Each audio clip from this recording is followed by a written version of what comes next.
para ficar na porta do templo. Até que um dia aconteceu algo diferente. Algo que mudou a rotina dele.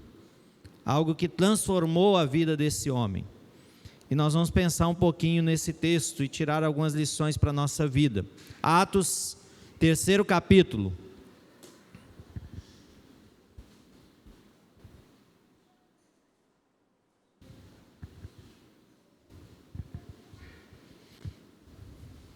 Atos, 3º capítulo.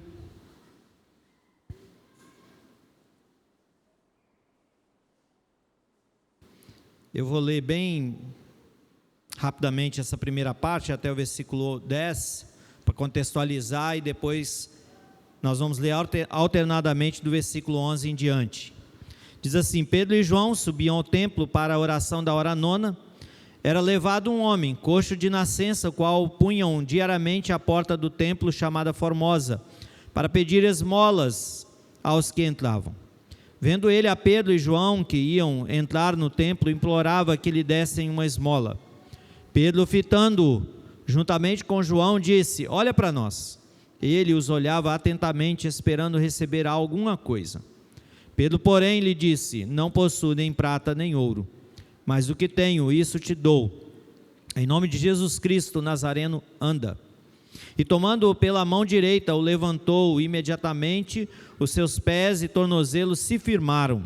De um salto se pôs em pé, passou a andar e entrou com eles no templo, saltando e louvando a Deus. Viu todo o povo a andar e a louvar a Deus. E reconheceram ser ele o mesmo que esmolava assentado à porta formosa do templo, e se encheram de admiração e assombro por isso que lhe acontecera. A igreja, os versículos ímpares.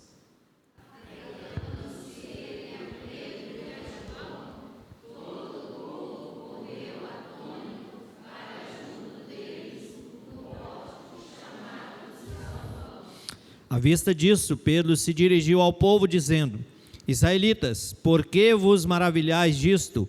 Ou por que fitais os olhos em nós, como se pelo nosso próprio poder ou piedade o tivéssemos feito andar?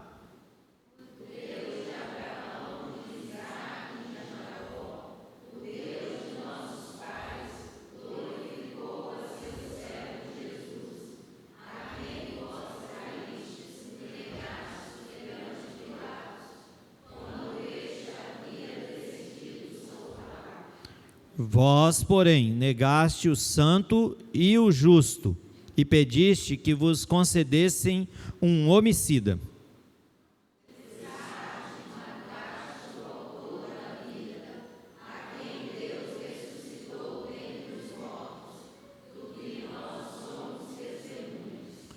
Pela fé em o nome de Jesus, é que esse mesmo nome fortaleceu a este homem, que agora vedes e reconheceis. Sim, a fé que vem por meio de Jesus deu a este saúde perfeita na presença de todos vós.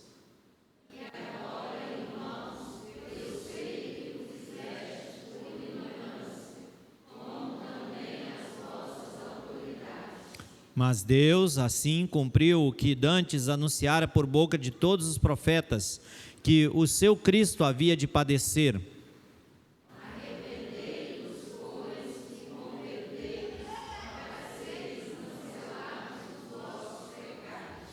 A fim de que da presença do Senhor venham tempos de refrigério, e que envie ele o Cristo, que já vos foi designado Jesus.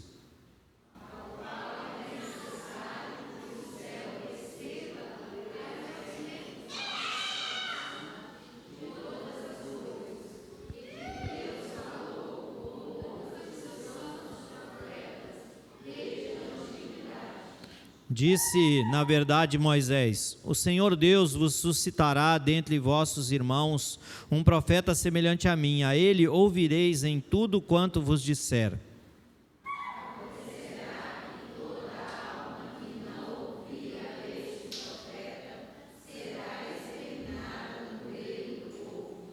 E todos os profetas, a começar com Samuel, assim como todos quantos depois falaram, também anunciaram estes dias.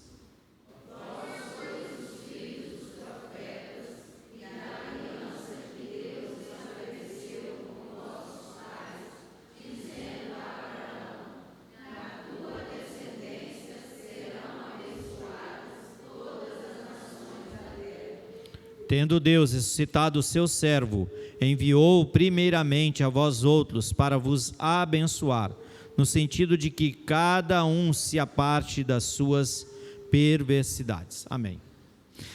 Amados, como nós dissemos, esse homem, 40 anos, ele é um coxo que sofre desse seu problema, e os seus amigos o ajudavam, o levando até aquele lugar e o deixando ali.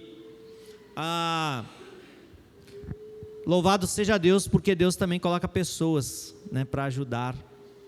A gente não sabe o nome dessas pessoas, a Bíblia não fala mais sobre elas, apenas fala que eles tinham essa boa ação de levar esse homem e deixá-lo ali. Não sabemos se eram parentes, mas o texto diz que esse homem era colocado ali. Ele vivia uma rotina. Esta rotina era uma rotina de mendicância, porque ele ia ali atrás de moedas, de doações. Era uma boa estratégia, porque é um homem que precisa, busca onde?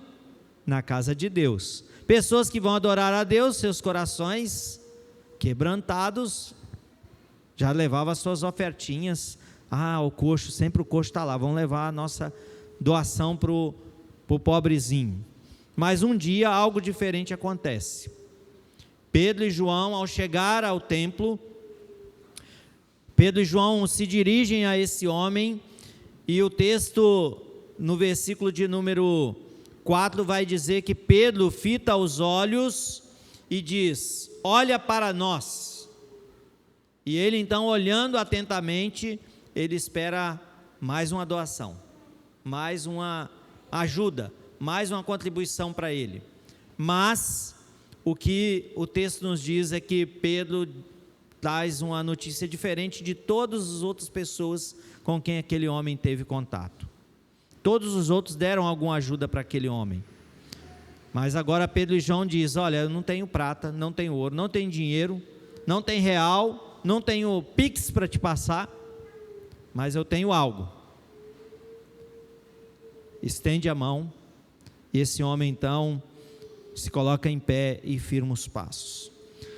Bom, amados, se nós ficássemos só por aqui, nessa parte inicial do texto, qual o significado, ou o que isso tem a ver com nossos dias?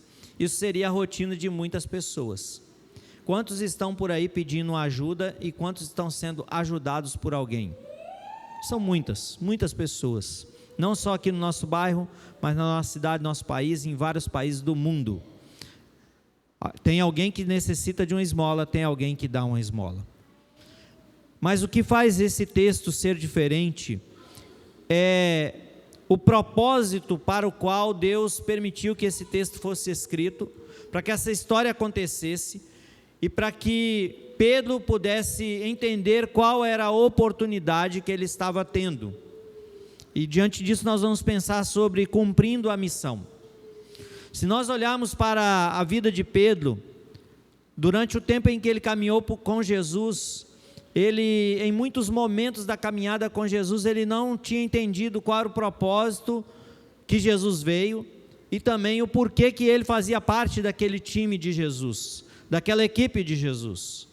Porque nós vemos Pedro muitas vezes tendo uma resposta na ponta da língua para Jesus, diante dos questionamentos, e nem sempre a sua resposta era aquela que agradava a Deus.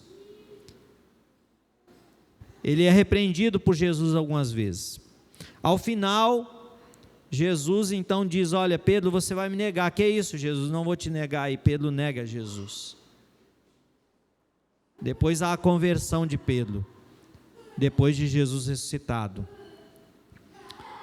E o capítulo de número 1, capítulo de número 2 de Atos, vai narrar sobre o início da ação dos apóstolos, empurrados pelo Espírito Santo. Com a descida do Espírito Santo, agora, aquelas pessoas têm a capacitação para poder realizar o ministério. Então nós vemos agora Pedro exercendo o seu ministério, cumprindo a missão, e nós vamos então ver aqui algumas implicações desse cumprimento da missão. A primeira implicação é que esse milagre que aconteceu, desse homem ficar curado, dele ficar em pé, Isso chamou a atenção das pessoas. Olha o que diz o texto, versículo de número 10. Aliás, versículo 9 e 10. Viu todo o povo a andar e louvar a Deus, e reconheceram ser ele o mesmo que esmolava assentado à porta formosa do templo. Se encheram de admiração e assombro por isso que lhe aconteceram. Versículo 11. Apegando-se ele a Pedro e a João, todo o povo correu atônito para junto deles, no pórtico chamado de Salomão. Veja, amados, que a diferença que acontece é que por causa do milagre, isso traz a atenção das pessoas, isso atrai a atenção das pessoas.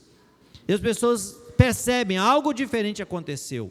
O culto hoje vai ser maravilhoso. Não, já é maravilhoso. O culto hoje aconteceu algo diferente. Aquele que era coxo não está aqui mais no lugar que ele sempre fica. E não é ele aquele que está ali junto com os discípulos, não é ele que está pulando, não é ele que está saltando de alegria, vou aqui fazer um adendo, tá? Dançando. Não é ele que está se alegrando, porque o texto vai dizer que era isso que ele estava fazendo, junto com os discípulos. E todo mundo que estava acostumado com aquela rotina, dia após dia, por causa deste fato, por causa deste acontecimento, isso chamou a atenção daquelas pessoas. O milagre, amados, não é um milagre por simplesmente cuidar daquela pessoa. O milagre tinha um propósito. O milagre tinha o propósito, além de abençoar aquele homem, além de curar o problema daquele homem, o propósito também, nós vemos aqui no texto, é chamar a atenção daquelas pessoas. Deus tem um propósito em todos os acontecimentos da história. E o texto então diz que o povo correu atônito. Como é que fala? De queixo caído. Porque eles queriam ver o porquê que aconteceu. E aí, Pedro chama a atenção para ele. Pedro vai falar dele. Não, é isso mesmo, pode me aplaudir, pode aplaudir João também, nós somos bons.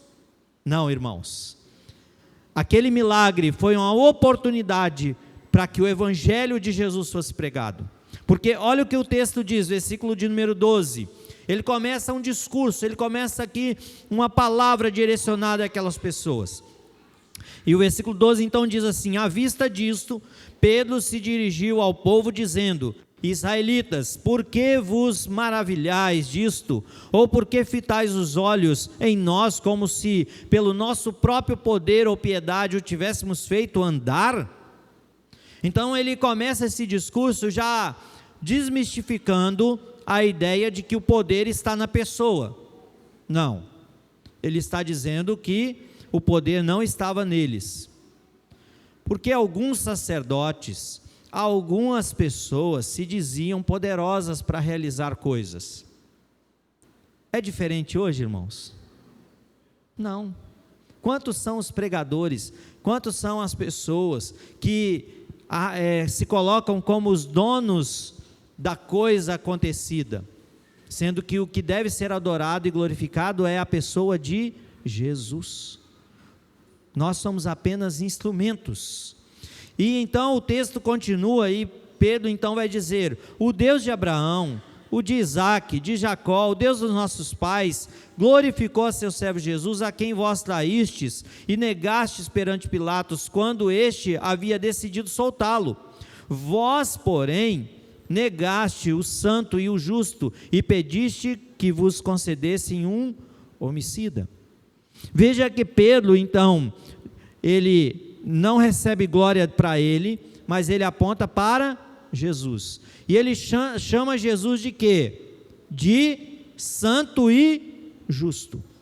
Ele vai dizer que Jesus é o santo e o justo. Então, Pedro aqui, amados, vai na raiz do problema.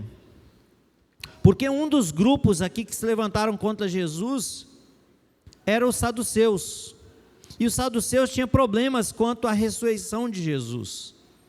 quanto a reconhecer Jesus como o verdadeiro Filho de Deus, em acreditar que realmente Jesus era Deus. Então, quando Pedro fala aqui que Jesus é o santo, é o justo, ele está apontando para a deidade de Jesus, dizendo: Jesus é Deus.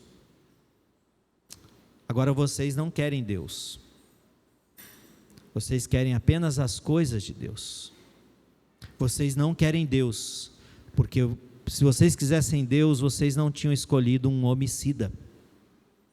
Então, amados, veja que Pedro, ele não vai passar a mão na cabeça. Pedro agora não é mais aquele que nega Jesus. Pedro agora está consciente e ele está capacitado pelo Espírito Santo para falar as verdades que deveriam ser ditas ao povo. Ele aponta o problema e ele então mostra quem realmente é Jesus. Jesus é Deus. Louvado seja o Senhor. O versículo de número 15 então vai dizer: dessarte vocês mataram o autor da vida, a quem Deus ressuscitou dentre os mortos, do que nós somos testemunhas. E pela fé em o nome de Jesus é que este mesmo nome fortaleceu a este homem que agora vedes e o reconheceis. Sim, a fé que vem por meio de Jesus deu a este saúde perfeita na presença de vós. E agora, irmãos, eu sei que o fizeste por ignorância, como também as vossas autoridades. Mas Deus assim cumpriu o que dantes anunciara por boca de todos os profetas, que o seu Cristo havia de padecer. Bom, qual é o fator da cura? O fator da cura se chama fé. Qual que é o fator da cura? Fé. E de quem é que vem a nossa fé? Do próprio Jesus. Pedro vai dizer que aquele homem foi curado por causa de Jesus. Não é por causa simplesmente de uma atitude positiva daquele homem. Você tem que se colocar em pé, você tem que dar o primeiro passo, vai que as coisas vão dar tudo certo para você. Não é essa atitude positivistas, mas é crer que realmente Jesus é o Filho de Deus e que as coisas acontecem por causa de Jesus.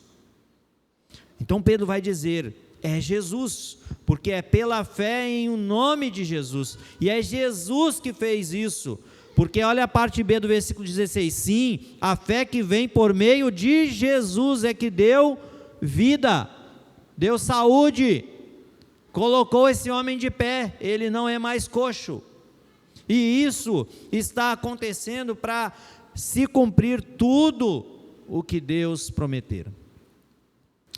Pedro então vai mostrar que o fator da cura está na fé genuína em Jesus, e que tudo que estava ali acontecendo era o cumprimento de promessa de Deus. Mas o texto continua, os irmãos leiam juntos, versículo 19 e 20.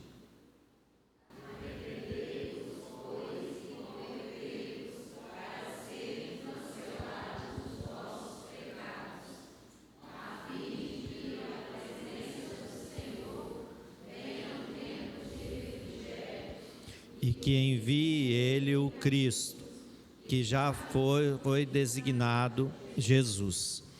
Irmãos, se esse homem ficasse apenas na cura física, ele seria apenas mais um curado. Se Pedro não falasse com aquelas pessoas, isso que está dito no versículo 19 e no versículo 20, as pessoas iam para casa e ia continuar do seu mesmo jeito. Aqueles que pediram a crucificação de Jesus e escolheram que se soltasse um homicida, ia continuar com as suas vidas longe do propósito de Deus. Portanto, uma implicação importante que eu e você devemos levar em consideração no cumprimento da missão que Deus designou para mim e para você, para todos nós como igreja, é que nós, além de abençoarmos pessoas, seja orando por ela, por uma cura, por uma restauração de saúde, por um problema que ela está passando, nós devemos confrontá-la quanto a se arrepender dos seus pecados. Já pensou? a pessoa passou por uma doença aqui grave, e ela não tem compromisso com Jesus, e nós então oramos e intercedemos por essa pessoa, e ela é curada e restaurada da sua saúde, do seu problema grave de saúde. Mas se ela não se arrepender dos seus pecados, não reconhecer Jesus, ela vai sã do corpo, mas enferma da alma para o inferno. Não adianta nada. Nós devemos orar pela cura, sim, física, mas nós também devemos chamar as pessoas ao arrependimento. E é isso que o apóstolo Pedro vai dizer: arrependei-vos e convertei-vos para serem cancelados os seus pecados, a fim de que da presença do Senhor venham tempos de refrigério, e que envie Ele o Cristo que já foi designado, Jesus. Meu irmão e minha irmã, eu e você precisamos confrontar as pessoas quanto à vida longe de Deus. Eu posso abençoar pessoas, orar por pessoas, eu posso dar uma cesta básica para alguém, ajudá-lo em sua necessidade, mas eu também preciso aproveitar a oportunidade e falar que ela precisa ter um encontro com o Senhor Jesus, ela precisa conhecer Jesus, quem Jesus verdadeiramente é. Então Pedro aproveita essa oportunidade. Irmãos, se você olhar o capítulo de número 2, você vai ver que 3.000 já tinham se convertido, mas após esse discurso aqui de Pedro, no capítulo 3 e no capítulo 4, você vai ver que 5.000 se convertem, não porque ele passa a mão na cabeça, não porque o discurso é um discurso de coisas boas, não é um discurso como diz hoje, né, coach, não, é chamando as pessoas ao arrependimento. A única forma de uma nova vida é se arrepender. Mas também, amados, como é que Pedro argumenta para essas pessoas? Como é que ele fala para essas pessoas? E como que ele desperta essas pessoas a entender a palavra de Deus, a entender o propósito de Deus e cumprir a missão que é de Deus? Olhe comigo a partir do versículo de número 21. O qual é necessário que o céu receba até os tempos da restauração de todas as coisas, de que Deus falou por boca dos seus santos profetas desde a antiguidade. Disse na verdade Moisés: o Senhor Deus vos suscitará dentre vossos irmãos um profeta semelhante a mim, a ele ouvireis em tudo quanto vos disser. Acontecerá que toda alma que não ouvir a esse profeta será exterminada do meio do povo. E todos os profetas, a começar com Samuel, assim como todos quanto depois falaram, também anunciaram estes dias. Vós sois os filhos dos profetas e da aliança que Deus estabeleceu com vossos pais, dizendo a Abraão: na tua descendência serão abençoadas todas as nações da terra. Vamos dar uma paradinha aqui. Meus irmãos,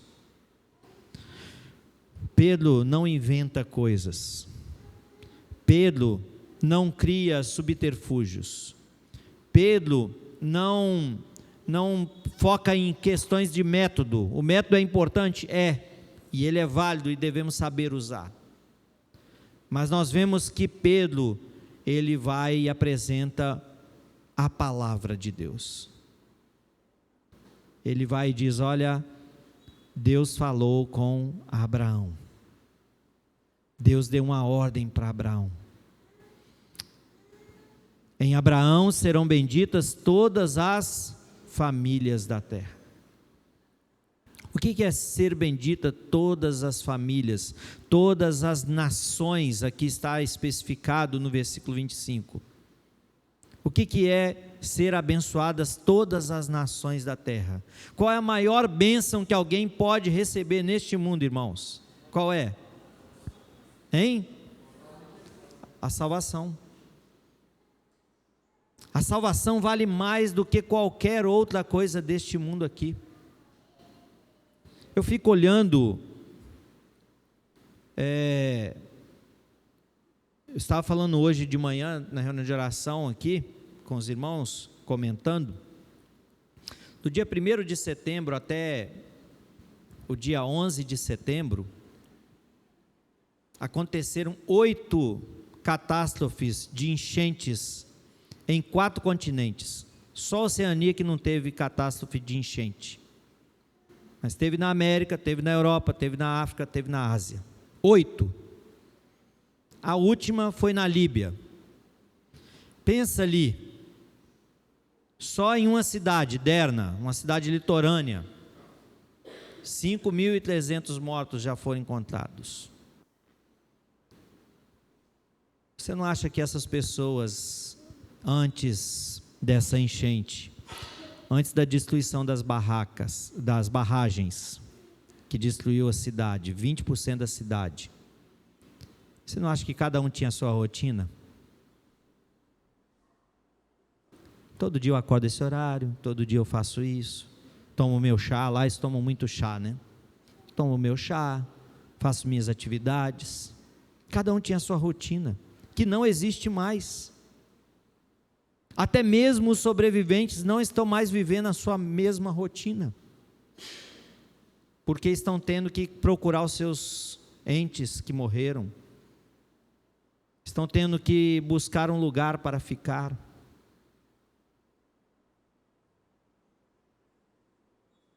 Então, amados, eu e você somos chamados a abençoar as nações com a maior de todas as bênçãos, que é Jesus. A maior de todas as bênçãos é as pessoas conhecerem quem é Jesus, porque se ela conhecer Jesus, se ela morrer, ela estará diante de Jesus. Ela conhecendo Jesus, ela pode até ter perdas materiais, mas ela vai continuar olhando para Jesus, se ela entender quem é Jesus, quem é o Evangelho. Se ela tiver perdas humanas, de parentes, de amigos, ela vai entender qual é o propósito de Jesus. Mas Pedro, irmãos, ele vai então chamar a atenção. Olha, Deus deu uma palavra para Abraão. Abraão, você deve ser bênção a todas as nações, você deve falar de Jesus. Você deve ser bênção a esses povos. Moisés falou sobre a vinda do Messias, Samuel falou, todos os profetas falaram. E aí Pedro então vai ao âmago do problema, quando ele diz, só que vocês não deram ouvidos, porque vocês mataram o santo, o justo, vocês escolheram um homicida. Vocês precisam se arrepender, vocês precisam se voltar para o Senhor. Irmãos, a ordem continua a mesma. A ordem que foi dada a Abraão, ela é dada para mim e para você. Eu e você somos a igreja do Senhor Jesus. Eu e você temos a missão, a incumbência, a tarefa. Somos comissionados a falar de Jesus. Por onde nós somos. Uns são chamados para fazer aqui, outros são chamados para fazer lá do outro lado do mundo. Ou como diz a música que nós até cantamos aqui na conferência, do outro lado do mundo ou do outro lado da rua. Não importa, nós devemos pregar o Evangelho por onde nós formos. E Pedro então, amados, vai mostrar que esses profetas, eles anunciaram o que ia acontecer. Eu e você, estamos anunciando Jesus? Estamos anunciando esse Jesus que veio? Estamos confrontando as pessoas, falando que ela tem um problema sério, que se chama pecado, e que se ela continuar na vida de pecado, ela vai ser condenada ao inferno. Mas apresentar o remédio, a solução, e a solução é Jesus. É simples assim, irmãos. Porque muitas vezes nós queremos maquiar a apresentação do Evangelho para as pessoas. Natanael, eu não sei como fazer, eu não sei como falar de Jesus para alguém. Peça a Deus sabedoria que Ele vai dar, peça a Deus a oportunidade que Ele vai abrir. É uma conversa, é chamar uma pessoa para tomar um café na sua casa, é aproveitar as oportunidades andando por aí, onde você for. Converse com as pessoas, procure saber o que elas estão passando, e dali peça ao Senhor que te dê uma oportunidade para pregar o Evangelho. E aí nós vamos falar desse Jesus. Olha o que diz o versículo 26. Tendo Deus ressuscitado o seu servo, enviou primeiramente a vós outros para vos abençoar, no sentido de que cada um se aparte das suas perversidades. Nós vemos a conclusão desse texto, versículos 25 e 26. As bênçãos e a salvação que deve ser levada a todas as pessoas. Os israelitas receberam primeiramente essa bênção. Só que eles adotaram essa bênção, eles abraçaram essa bênção, eles cumpriram com esse propósito dessa bênção? Sim ou não? Hein? Sim ou não? Não. Israel não cumpriu o propósito de Deus em sua totalidade. Israel não foi bênção para todas as nações. Israel reteve. Israel não reconheceu Jesus como santo e justo. Muitos dos israelitas foram aqueles que pediram a crucificação de Jesus. Muitos dos israelitas começaram a se apegar mais à sua religiosidade do que uma vida de devoção a Deus. Eu pergunto, será que nós hoje não estamos fazendo o mesmo? Estamos mais apegados à nossa religiosidade e não estamos reconhecendo quem verdadeiramente Jesus é e o que Ele requer de nós? Eu e você somos chamados a abençoar outros, a levar a palavra de Deus para outros, a compartilhar o Evangelho com outros. Eu e você somos chamados para cumprir a missão que Deus designou para nós. Meu amado irmão, minha amada irmã, vamos fazer isso? Vamos colocar em prática? Vamos continuar essa tarefa que Deus comissionou? O texto, na continuidade dele, no capítulo 4, é tarefinha de casa, tá? Depois vocês leem em casa o capítulo 4. Você vai ver que Pedro e João são pegos, são levados para serem interrogados, são questionados, são colocados contra a parede. Mas Pedro e João vai dizer para aqueles homens do Sinédrio, que tinham a sua religiosidade também: olha, mais importa agradar a Deus do que aos homens. Nós vamos continuar falando de Jesus. E sabe o que acontece, irmãos? 5.000 se converte. E depois, mais à frente, o texto já não fala mais de quantidade, de número, porque vai falar de multidões servindo ao Senhor Jesus. Isso os isentou de dificuldades? Não, não. Porque nós vemos o livro de Atos dos Apóstolos, há muita adversidade para os que decidem servir ao Senhor Jesus. Muitos deles foram perseguidos, mas o Evangelho avançou. A palavra de Deus avançou e muitos conheceram a Jesus. Talvez ao olharmos para a nossa sociedade hoje, para o nosso contexto que nós vivemos aqui hoje, atual, na nossa cidade, na nossa região, a gente olha e diz assim: está tudo indo de mal a pior mesmo, né? Esse mundo está perdido. Se nós olharmos só para isso, sim, no sentido humano nós vamos dizer, não tem jeito mesmo não. A violência está demais, a corrupção, a maldade, não tem mais jeito, a situação é complicadíssima. Mas nós devemos olhar para o autor e consumador da nossa fé, Jesus.